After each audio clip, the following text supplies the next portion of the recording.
In this clip, I'm going to talk about how to prepare your press kit before you contact the venues.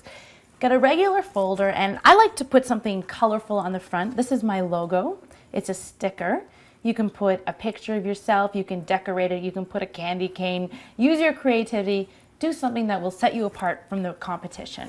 Inside, you're going to definitely have your CD or demo in there, and you're going to have a bunch of things. One of them is a one-page bio. I have my logo, so I've created my own header, which looks very professional, but you can tell it's fun, it's creative. Be creative, but professional.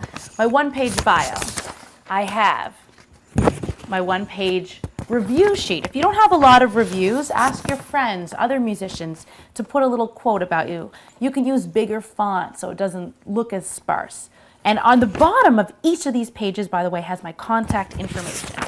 Bio, review, I have a press release for my CD, I have a one sheet, which has everything and pictures, stats, and I have a cover letter.